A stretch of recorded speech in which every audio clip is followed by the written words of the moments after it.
بسم اللہ الرحمن الرحیم۔ السلام علیکم۔ آج ہم آپ کے لیے معروف روحانی اسکالر حاجی شمس الدین عظیمی کی کتاب خطبات ملتان کا پارٹ نمبر 3 صفحہ نمبر 23 سے ریکارڈ کر رہے ہیں۔ اللہ تعالیٰ فرماتے ہیں کہ انسان میری بہترین صنائی ہے، بہترین صنعت کاری ہے اور بہترین تخلیق ہے، بہترین تقویم ہے، لیکن وہ اسفل سافلین میں پڑا ہوا ہے۔ اسفل سافلین سے مراد یہ ہے کہ وہ گہرے گڑھے میں پڑا ہے۔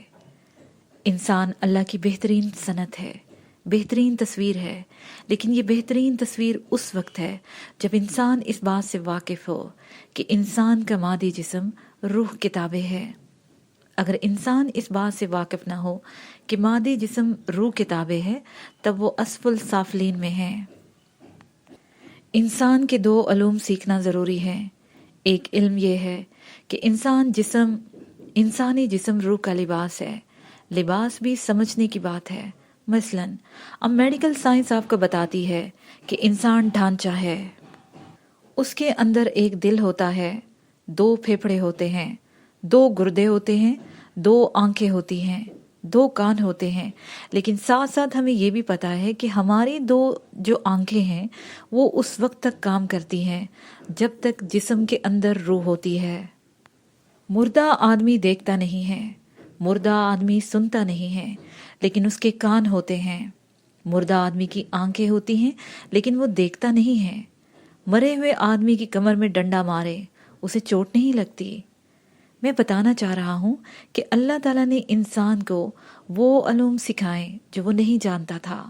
سوچئے، مادی جسم کے اندر دماغ کام کر رہا ہے، کس طرح کام کر رہا ہے؟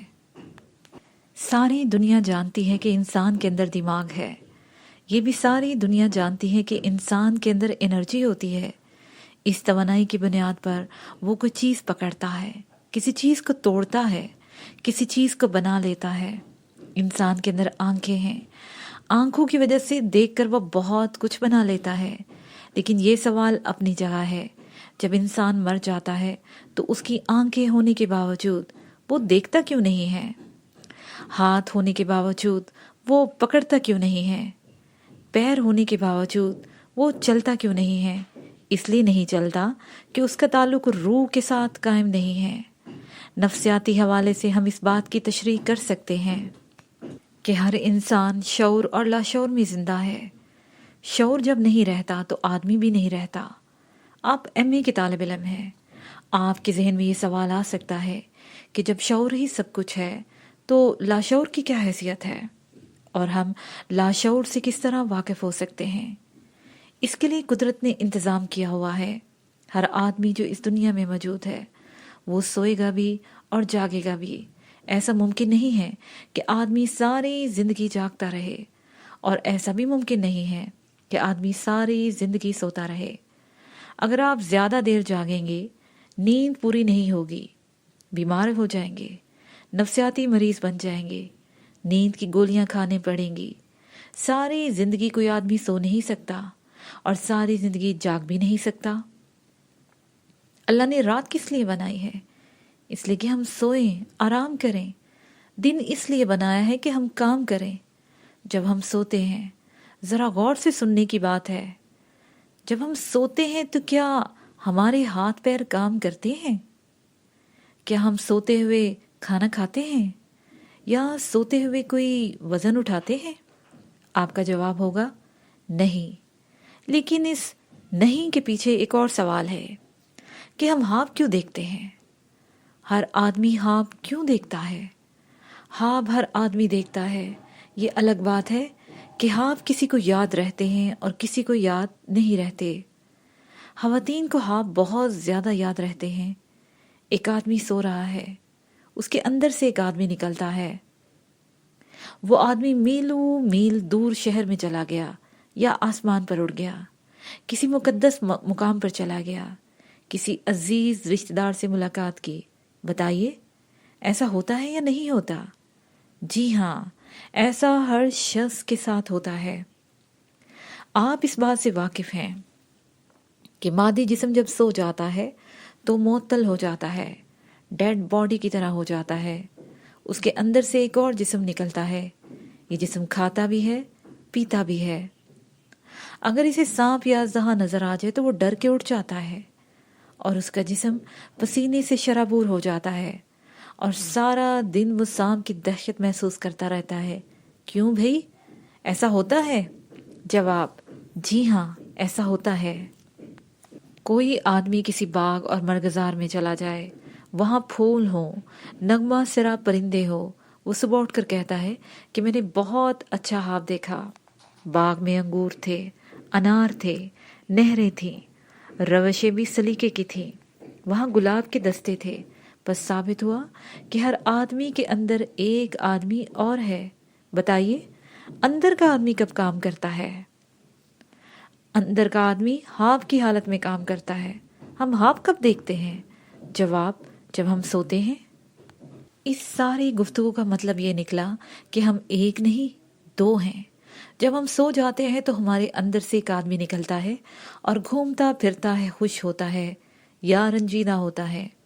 عزیز دوستو، ہمارے اندر سے نکلنے والا آدمی ہماری روح ہے. جب ہم بیدار ہوتے ہیں، جسمانی حواس میں ہوتے ہیں، اس وقت ہم شعور میں ہوتے ہیں. وہ آدمی جو ہمارے اندر ایک اور آدمی ہے، ہمارا لاشعور ہے. تصوف لاشعوری دنیا کی نقاب کشائی کرتا ہے. لاشعور میں غیب کی دنیا سے پردہ اٹھ جاتا ہے. آپ یہ نہ سمجھیے کہ انسان غیب نہیں دیکھ سکتا. ہر آدمی غیب دیکھ سکتا ہے. مثلا آپ کیمسٹری پڑھ رہے ہیں. جب تک آپ نے کیمسٹری نہیں پڑھی، آپ کے لیے غیب تھی. جب آپ اساتذہ کے سامنے بیٹھ گئے تو کیمسٹری آپ کے لیے غیب نہیں رہی. ہر وہ چیز جو چھپی ہوئی ہے وہ غیب ہے، لیکن جب چھپی ہوئی چیز نظر آ جاتی ہے تو غیب نہیں رہتی. میں پوچھتا ہوں، بتائیے میری جیب میں کتنے پیسے ہیں؟ آپ نہیں بتا سکتے کیونکہ یہ چیز آپ کے لیے غیب ہے. لیکن کیونکہ مجھے پتا ہے کہ میری جیب میں کچھ نہیں ہے، بس خالی جیب ہے، میں کہہ دوں گا کہ کچھ نہیں ہے. جب تک کوئی آدمی کسی علم کو نہیں سیکھتا وہ اس کے لیے غیب ہے. علم غیب یا روحانیت جب ہم سیکھ لیتے ہیں تو یہ علم ہمارے لیے غیب کی بجائے علم ظاہر بن جاتا ہے. حضور صلی اللہ علیہ وآلہ وسلم نے فرمایا، جس نے اپنی نفس کو پہچان لیا اس نے اپنے رب کو پہچان لیا. روح کہاں ہے؟ میرے اور آپ کے اندر ہے. ہم جب تک اس روح کو تلاش نہیں کریں گے، اپنے اندر نہیں جھانکیں گے، مراقبہ نہیں کریں گے، خالصتاً اللہ کی عبادت نہیں کریں گے، رسول اللہ صلی اللہ علیہ وآلہ وسلم اور انبیاء علیہ السلام کی طرز فکر کے مطابق زندگی نہیں گزاریں گے، ہم روح سے واقف نہیں ہوں گے. میں آپ سے کچھ سوال کرتا ہوں، پھر آپ خواتین و حضرات سوال کیجیے گا. میری عمر اس وقت 76 سال ہے. میں پہلے بچہ تھا، پھر 20 سال کا جوان ہوا، پھر 40 سال عمر ہو گئی، اب 76 سال کا ہوں. میں معلوم کرنا چاہتا ہوں کہ میرا بچپنا، میری جوانی کہاں گئی؟ جواب: غیب میں چلی گئی. میں ایک دن مر جاؤں گا، مرنے کے بعد کہاں چلا جاؤں گا؟ جواب: غیب میں. بتائیے، جب 76 سال کی زندگی غیب میں چلی گئی اور میں مرنے کے بعد غیب میں چلا گیا تو زندگی غیب کے علاوہ کیا ہوئی؟ اس بات کو دوسری طرح سے سمجھنے کی کوشش کرتے ہیں. آپ کو پتا ہے کہ جب تک ماں کے پیٹ میں روح نہیں آتی ہم پیدا نہیں ہوتے. روح کہاں سے آئی؟ جواب: غیب سے. اور مرنے کے بعد روح کہاں چلی گئی؟ جواب: غیب میں. میں اپنے اسٹوڈنٹس اور اساتذہ اکرام سے پوچھتا ہوں کہ زندگی غیب کے علاوہ کیا ہے؟ ماشاءاللہ یہاں اتنے لوگ بیٹھے ہیں، کوئی ایک دم بڑا نہیں ہو گیا، سب بچے تھے. ہم سب غیب سے آ رہے ہیں اور غیب میں جا رہے ہیں. اسی معمے کو جو علوم حل کرتے ہیں ان علوم کا نام تصوف ہے. میں ایک اور بات آپ سے پوچھنا چاہتا ہوں، کوئی آدمی خیال آئے بغیر کھانا کھا سکتا ہے؟ کوئی آدمی خیال آئے بغیر یہاں یونیورسٹی میں آ سکتا ہے؟ کوئی آدمی خیال آئے بغیر سو سکتا ہے؟ کوئی ایک کام بتائیے. زندگی میں ہم ہزاروں کام کرتے ہیں، کوئی ایک کام یا عمل آپ ایسا بتائیں جو خیال آئے بغیر ہم کرتے ہیں۔ کوئی عمل ایسا بتائیے جو خیال آئے بغیر ہو سکتا ہو۔ اب سوال یہ ہے کہ خیال کہاں سے آتا ہے؟ آپ سب نے اجتماعی طور پر فرمایا ہے کہ کوئی کام خیال آئے بغیر نہیں ہوتا۔ خیال آئے بغیر ہم روٹی نہیں کھا سکتے، خیال آئے بغیر ہم پانی نہیں پی سکتے، خیال آئے بغیر ہم یونیورسٹی نہیں آ سکتے۔ خیال کہاں سے آتا ہے؟ خیال کہاں سے آتا ہے؟ ہمارے پاس اس کے علاوہ کوئی جواب نہیں کہ غیب سے خیال آتا ہے۔ غالب نے کہا ہے عالم تمام حلقہ دوام خیال ہے۔ اللہ تعالیٰ نے کہا کن۔ کن کہنے کے بعد کائنات بن گئی۔ کائنات میں آپ بھی ہیں، میں بھی ہوں، ڈاکٹر غلام مصطفیٰ صاحب بھی ہیں۔ پیارے بچوں، ہم کہاں بنے؟ غیب میں بنے۔ غیب سے چل کر ہم اس دنیا میں آ گئے اور یہاں سے چل کر پھر غیب میں چلے گئے۔ اگر کوئی انسان اپنی اصل سے واقف نہیں تو اس نے اپنی زندگی کا مقصد پورا نہیں کیا اور وہ انسانوں کی صف میں کھڑا نہیں ہو سکتا۔ اللہ تعالیٰ نے انسان کو سیکھنے، پڑھنے، مشاہدہ کرنے کی صلاحیتیں عطا کی ہیں۔ اگر وہ کوشش کرے تو کامیاب ہو جائے گا۔ اللہ تعالیٰ فرماتے ہیں انسان کو وہی ملتا ہے جس کی وہ کوشش کرتا ہے۔ غیب سیکھنا مشکل اس لیے نہیں ہے کہ آپ کی ساری زندگی غیب ہے۔ عالم ارواح سے آپ کی روح آئی، وہ غیب ہے۔ آپ کا بچپنا غیب ہو گیا، جوانی غیب میں چھپ گئی، بڑھاپا غیب ہو گیا اور آپ غیب کی دنیا میں منتقل ہو گئے۔ روحانی علوم سیکھنا آسان ہے۔ اللہ تعالیٰ فرماتے ہیں ہم نے قرآن کو سمجھنا آسان کر دیا، ہے کوئی سمجھنے والا؟ اللہ تعالیٰ ہمیں سمجھنے کی توفیق عطا فرمائے، آمین۔ محترم جناب غلام مصطفیٰ صاحب، وی سی بہاؤالدین ذکریہ یونیورسٹی، جناب نور الدین جامی صاحب، جناب ظفر اللہ صاحب اور دیگر اساتذہ اکرام، طالبات اور طلباء، آپ سب خواتین و حضرات کا شکریہ۔ السلام علیکم ورحمۃ اللہ وبرکاتہ۔ مراقبہ کیا ہے؟ اعوذ باللہ من الشیطان الرجیم، بسم اللہ الرحمن الرحیم۔ محترم استاد جامی صاحب نے فرمایا ہے کہ آج کا لیکچر مراقبہ پر ہوگا۔ مراقبہ کیا ہے اور مراقبے کے فوائد کیا ہیں؟ عزیز طالبات اور طلباء، السلام علیکم ورحمۃ اللہ۔ موجودہ دور علمی موشگافیوں کا دور ہے۔ ہر جہت میں ترقی ہوئی ہے، ایجادات کی ایک لمبی فہرست ہے اور اس دور میں اتنی زیادہ علمی موشگافیاں ہوئی ہیں کہ 50 سال کے مختصر عرصے میں بے شمار نئی چیزیں ہمارے سامنے آ گئی ہیں، مثلا telephone, TV, computer, mobile, لاس کے نظام اور اس سے متعلق بہت ساری چیزیں جیسے سیٹلائٹ وغیرہ۔ زمین کے اوپر کی چیزوں میں بھی نئی نئی دریافتیں ہوئی ہیں اور زمین کے طبقات میں جو خزانے چھپے ہوئے ہیں وہ بھی ہمارے سامنے آ گئے ہیں، جیسے یورینیم، پیٹرول، گیسز اور دوسری دھاتیں۔ نئی ایجادات سے جہاں انسان کو سہولیات میسر آئیں وہاں انسان کی تباہی کے سامان بھی ہوئے، مثلا ایٹم بم، میزائل وغیرہ۔ جب سے بجلی دریافت ہوئی ایجادات میں روز بروز اضافہ ہو رہا ہے۔ ان ایجادات میں انسانوں کے لیے آسائش اور آرام کی چیزیں بھی بنیں اور ان ایجادات میں انسان کے لیے تباہ کن ہتھیاروں کا ذخیرہ بھی جمع ہوا۔ جس دور کو ہم ترقی کا دور کہتے ہیں اس کے پیچھے وسائل کی بہتات ہوئی ہے۔ آرام اور آسائش کا ہر سامان میسر آیا ہے۔ 6 مہینے کا سفر گھنٹوں میں طے ہو جاتا ہے، بلکہ یہ کہنا مناسب ہوگا کہ دنیا ایک کمرے میں آ گئی ہے۔ دنیا اتنی مختصر ہو گئی ہے کہ ہمیں ایک کمرے کے برابر نظر آتی ہے۔